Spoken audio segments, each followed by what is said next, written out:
پڑوسی ملک کے اندر ایک چرسی تھا، چرس پیا کرتا تھا، نشے کی چیز۔ ایک نوجوان سے کہا بھائی چرس پینے کے پیسے دے دو،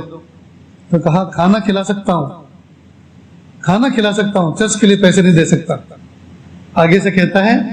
او یار چرس کے پیسے دے دے، کھلانے کی ذمہ داری تو کسی اور نے لے رکھی۔ ظاہر ہے اس نے چرس پلانے کی ذمہ داری تو نہیں لی، کھلانے کی ذمہ داری تو کسی اور نے لے رکھی ہے، تو چرس کے پیسے دے دے۔ تو اس نے اس انداز سے کہا کہ میں ہکا بکا رہ گیا اور دینے پہ مجبور ہو گیا، میں نے کچھ پیسے اس کو دے دیے۔ جب دے دیے تو وہ تیز تیز قدموں سے چلنے لگا، یہ بھی پیچھے پیچھے چلا کہ دیکھوں یہ جاتا کہاں ہے اور کرتا کیا ہے۔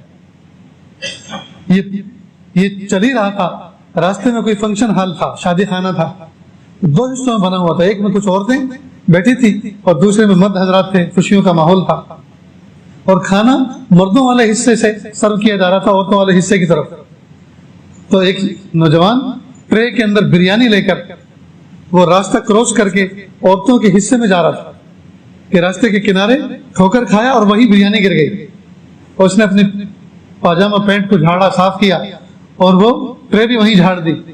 اور واپس دوبارہ لینے کے لیے گیا۔ یہ چرسی وہیں بیٹھا اور فوراً کھانا شروع کیا، گرم گرم بریانی ڈھیر سارا پڑا ہوا تھا، اوپر کیوں کھانی شروع کی۔ کہا میں پیچھے کھڑا ہوا یہ منظر دیکھ رہا تھا، چرسی نے اچانک مجھے دیکھا اور عجیب بات کہی کہ میں حیران رہ گیا۔ کہا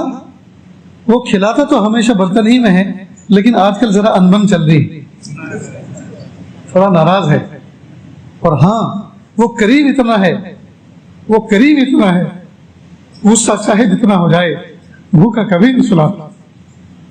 وہ غصہ چاہے جتنا ہو جائے بھوکا کبھی نہیں سلاتا۔ واقعی دوستو ہم تہجد کے وقت، فجر کے وقت بھوکے اٹھتے تو ہیں، بھوک لگی ہوئی ہوتی ہے، لیکن بھوکا کبھی سوتے نہیں، ہمیشہ کھا کے سوتے۔ تو مجھے اور آپ کو دوستو اتنا کریم رب ملا ہے، پھر بھی ہم اس کے ساتھ کٹی کر کے زندگی گزارتے ہیں، پھر بھی اس کے محبوب کی سنتوں پر پیر رکھتے ہیں، پھر بھی محبوب کے لائے ہوئے دین پر عمل نہیں کرتے، قرآن پاک کی تلاوت نہیں کرتے، نمازوں کا اہتمام نہیں کرتے، نگاہوں کی حفاظت نہیں کرتے، زبان کی حفاظت نہیں کرتے، دل کی کیفیات کی حفاظت نہیں کرتے، پھر بھی ہم بد اخلاقی کرتے ہیں، پھر بھی ہم گالی گلوچ کرتے ہیں، پھر بھی ہم ظلم کرتے ہیں، پھر بھی ہم اپنے مومن بھائیوں پر، اپنے ساتھیوں پر، پڑوسیوں پر ظلم کرتے ہیں۔ بتائیے اتنے کیل کانٹوں کے ساتھ ہم کامیاب زندگی کیوں کر گزار سکتے ہیں؟ ہم کامیاب زندگی کیوں کر گزار سکتے ہیں؟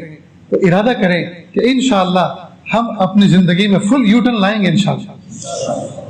جو عادتیں، جو برے طریقے ہماری زندگیوں میں ہیں سب کو چھوڑیں گے، رب کے دامن کو پکڑیں گے، نمازوں کا اہتمام کریں گے، قرآن پاک کی تلاوت کا اہتمام کریں گے، ذکر و اذکار کا اہتمام کریں گے، سخاوت کا جذبہ پیدا کریں گے، جو مال اللہ پاک نے دیا ہے وہ مال اللہ کے راستے میں خرچ کریں گے۔